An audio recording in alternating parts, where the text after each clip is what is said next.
Hi, besties, and now we're on to chapter 14 of Wuthering Heights. Come along for the read, and if you're learning English, click on the subtitles.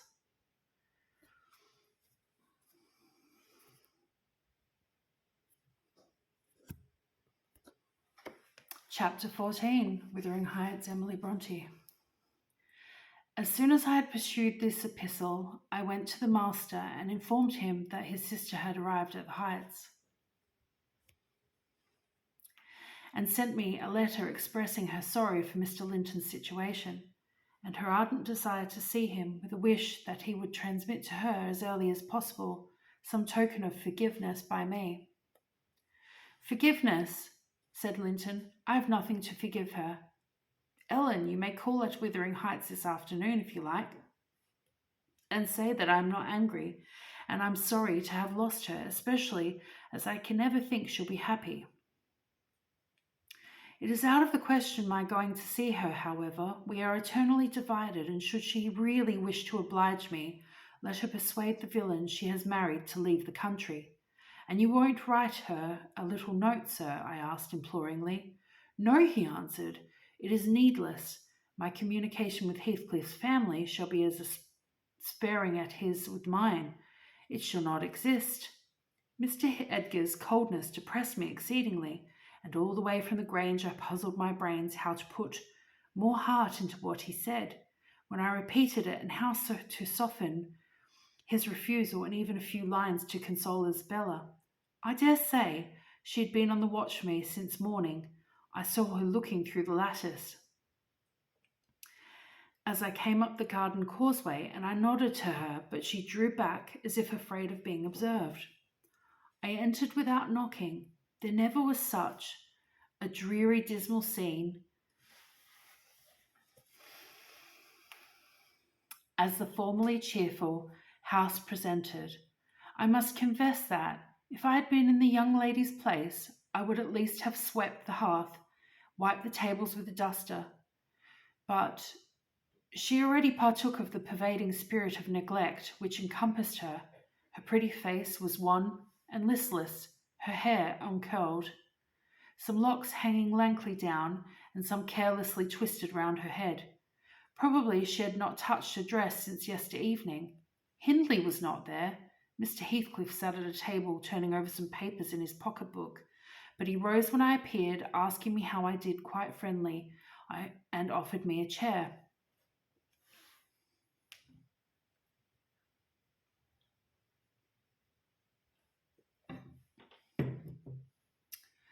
He was the only thing that seemed decent, and I thought he never looked better. So much had circumstances altered their positions that he would certainly have struck a stranger as a born and bred gentleman, and his wife as thorough little slattern. She came forward eagerly to greet me, and held out one hand to take the expected letter. I shook my head. She wouldn't understand the hint, but followed me to the sideboard, where I went to lay my bonnet, and inopportuned me in a whisper to give her directly what I had brought. Heathcliff guessed the meaning of her manoeuvres, and said, "If you've got anything for Isabella, as no doubt you have, Nelly, give it to her. You needn't make a secret of it. We have no secrets between us." "Oh, I have nothing," I replied, thinking it best to speak the truth at once. "My master bid me to tell his sister that she must not expect either a letter or a visit from him at present. He sends his love, ma'am, and his wishes for your happiness, and his pardon for the grief you have occasioned. But he thinks that after this time his household and the household here should drop into communication, as nothing good has come of keeping it up."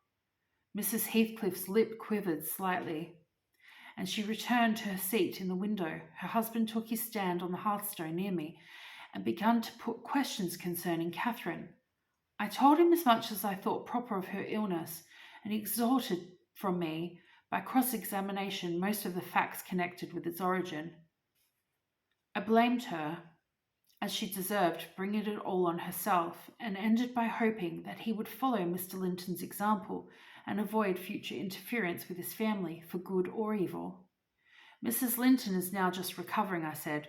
She'll never be like she was, but her life is spared, and if you really have a regard for her, you'll shun crossing her way again. Nay, you'll move out of the country entirely, and that you may not regret it. I'll inform you Catherine Linton is as different now from your old friend Catherine Earnshaw as that young lady is different from me. Her appearance has changed greatly, her character much more so, and the person who is compelled of necessity to be her companion will only sustain his affection hereafter by the remembrance of what she once was, by common humanity and a sense of duty. That is quite possible, remarked Heathcliff, forcing himself to seem calm. Quite possible that your master should have nothing but common humanity and a sense of duty to fall back upon. But do you imagine that I shall leave Catherine to his duty and humanity? And can you compare my feelings respecting Catherine to his? Before you leave this house, I must extract a promise from you that you'll get me an interview with her. Consent or refuse, I will see her. What do you say? I say, Mr. Heathcliff, I replied, you must not, you never shall through my means. Another encounter between you and the master would kill her altogether. Will you aid that may be avoided, he continued, and should there be a danger of such an event, should he be the cause of adding a single trouble to her existence, why I think I shall be justified in going to extremes. I wish you had sincerity enough to tell me whether Catherine would suffer greatly from his loss. The fear that she would restrains me, and there you see the distinction between our feelings. Had he been in my place, and I in his, though I hated him with all hatred that turned my life to gall, I never would have raised a hand against him. You may look incredulous if you please. I never would have banished him from her society, as long as she desired this. The moment her regard ceased, I would have torn his heart out and drank his blood. But till then, if you don't believe me, you don't know me. Till then, I would have died by inches before I touched a single hair of his head.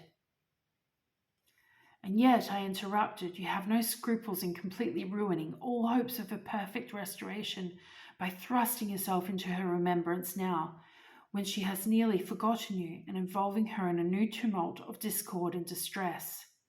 You suppose she has nearly forgotten me, he said. Oh, Nelly, you know she has not. You know as well as I do that for every thought she spends on Linton, she spends 1,000 on me. At a most miserable period of my life, I had a notion of the kind. It haunted me on my return to the neighbourhood last summer, but only her own assurance could make me admit the horrible idea again. And then Linton would be nothing, nor Hindley, nor all the dreams that I ever dreamt. 2 words would comprehend my future. Death and hell, existence after losing her would be hell. Yet I was a fool to fancy for a moment that she valued Edgar Linton's attachment more than mine. If he loved with all the powers of his puny being, he couldn't love as much as 80 years as I could in a day. And Catherine has a heart as deep as I have. The sea could be as readily contained in that horse trough. Has her whole affection been monopolized by him? Tush, he is scarcely a degree dearer to her than her dog, or her horse. It is not in him to be loved like me. How can she love in him what he has not? Catherine and Edgar are as fond of each other as any 2 people can be, cried Isabella with sudden vivacity. No one has a right to talk in that manner, and I won't hear my brother depreciate it in silence. Your brother is wondrous fond of you too, isn't he? Observed Heathcliff scornfully. He turned you adrift on the world with surprising alacrity. He is not aware of what I suffer, she replied. I didn't tell him that. You've been telling him something, then? You have written, have you? To say that I was married. I did write. You saw the note. And nothing since? No. My young lady is looking sadly the worse for her change of condition, I remarked. Somebody's love comes short in her case, obviously. Whose I may guess, but perhaps I shouldn't say. I should guess it was her own, said Heathcliff. She degenerates into a mere slut. She is tired of trying to please me, uncommonly early. You'd hardly credit it, but the very morrow of our wedding she was weeping to go home. However, she'll suit this house so much the better for not being over nice, and I'll take care she does not disgrace me by rambling abroad.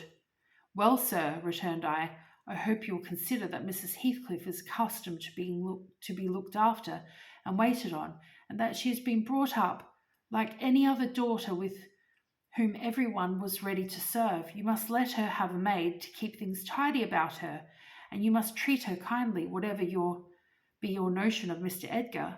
You cannot doubt that she has a capacity for strong attachments, or she wouldn't have abandoned the elegancies and comforts and friends of her former home to fix contentedly in such a wilderness as this, with you. She abandoned them under a delusion, he answered, picturing in me a hero of romance and expecting unlimited indulgences from my chivalrous devotion. I can hardly regard her in the light of a rational creature, so obstinately has she persisted in forming a fabulous notion of my character and acting on the false impressions she cherished. But at last I think she begins to know me. I don't perceive the silly smiles and grimaces that provoked me at first, and the senseless incapability of discerning that I was in earnest when I gave her my opinion of her infatuation and herself. It was a marvellous effort of perspicacity to discover that I did not love her. I believe at one time no lessons could teach her that, and yet it is poorly learnt, for this morning she announced as a piece of appalling intelligence that I had actually succeeded in making her hate me. A positive labour of Hercules, I assure you. If it be achieved, I have cause to return thanks. Can I trust your assertion, Isabella? Are you sure you hate me? If I let you alone for half a day, won't you come sighing and wheedling to me again?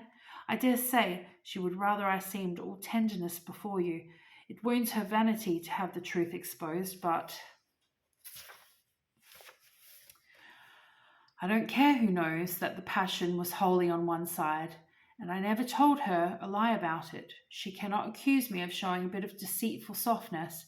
The first thing she saw me do on coming out of the Grange was to hang up her little dog, and when she pleaded for it, the first words I uttered were a wish that I had the hanging of every being belonging to her except one. Possibly she took that exception for herself, but no brutality disgusted her. I suppose she has an innate admiration of it. If only her precious person was secure from injury. Now was it not the depth of absurdity, of genuine idiocy for that pitiful, slavish, mean-minded bruck to dream that I could love her? Tell your master, Nelly, that I never in all my life met such an abject thing as she is. She even disgraces the name of Linton, and I've sometimes relented from pure lack of invention in my experiments on what she could endure, and still creep shamefully cringing back.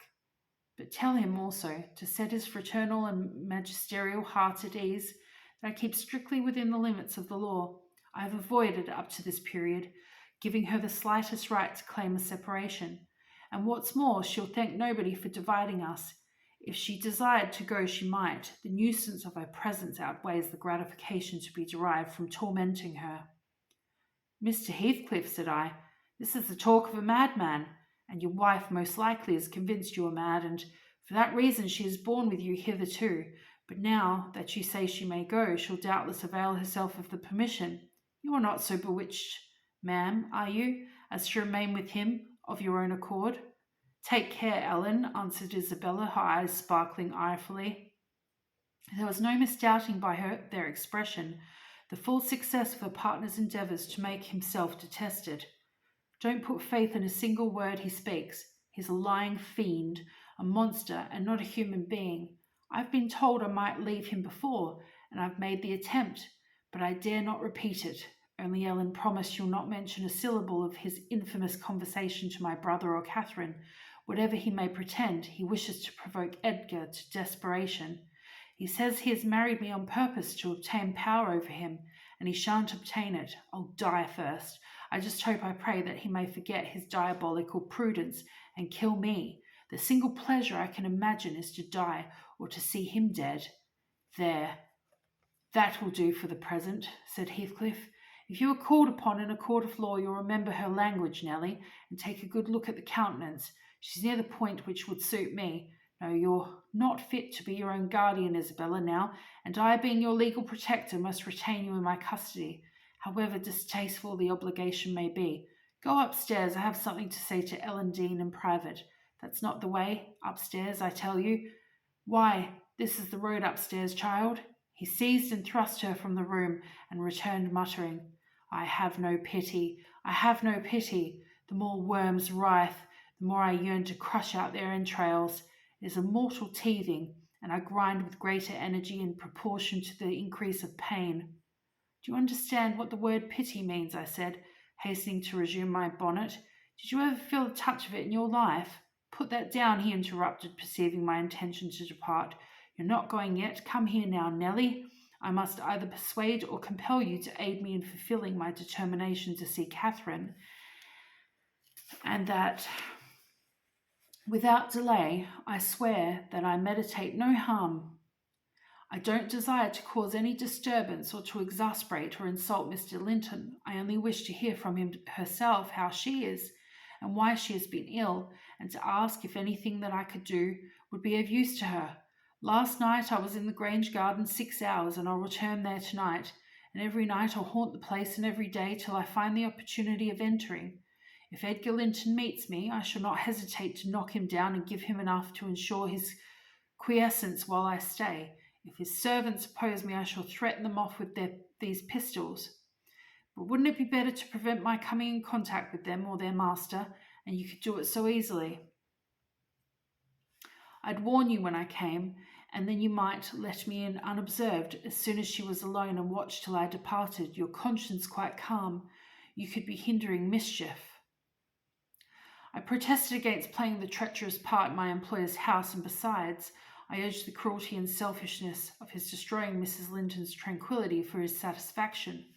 The commonest occurrence startles her painfully, I said. She's all nerves and she couldn't bear the surprise. I'm positive. Don't persist, sir, or else I shall be obliged to inform my master of your designs, and he will take measures to secure his house and its inmates from any such unwarrantable intrusions. In that case, I'll take measures to secure you, woman, exclaimed Heathcliff. You shall not leave Wuthering Heights till tomorrow morning. It is a foolish story to assert that Catherine could not bear to see me. As to surprising her, I don't desire it, but you must prepare her. Ask her if I may come. You say she never mentions my name, and that I am never mentioned to her. To whom should she mention me if I am forbidden topic in the house? She thinks you're all spies for her husband. Oh, I've no doubt she's in hell among you, I guess, by her silence as much as anything. What she feels. You say she's often restless and anxious looking. Is that a proof of tranquillity? You talk of her mind being unsettled.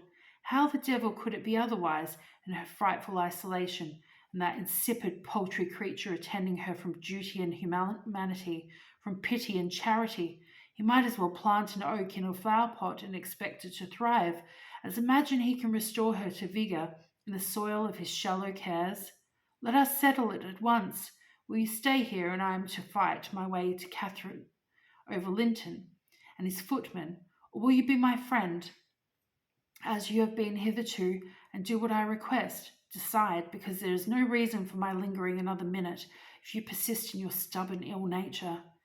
Well, Mr. Lockwood, I argued and complained. I flatly refused him 50 times, but in the long run he forced me to an agreement. I engaged to carry a letter from him to my mistress, and should she consent, I promised to let him have intelligence of Linton's next absence from home, when he might come and get in as he was able. I wouldn't be there, and my fellow servants should be equally out of the way. What is right or wrong? I fear it is wrong, though expedient. I thought I prevented another explosion by my compliance, and I thought, too, it might create a favourable crisis in Catherine's mental illness. And then I remembered Mr. Edgar's stern rebuke of my carrying tales, and I tried to smooth away all disquietude on the subject by affirming with frequent iteration that betrayal of trust, if it merited so harsh an appellation, should be the last. Notwithstanding, my journey homeward was sadder than my journey thither, and many misgivings I had ere I could prevail on myself to put the missive into Mr. Linton's hand. But here is Kenneth. I'll go down and tell him how much better you are. My history is Dre, as we say, and we will serve to while away another morning. Dre and dreary, I reflected as the good woman descended to receive the doctor, and not exactly of the kind which I should have chosen to amuse me, but never mind, I'll extract wholesome medicines from Mrs. Dean's bitter herbs, and firstly, let me beware of the fascination that lurks in Catherine Heathcliff's brilliant eyes. I should be in a curious taking if I surrendered my heart to that young person, and the daughter turned out a second edition of the mother. The end of Volume 1. Next is Volume 2.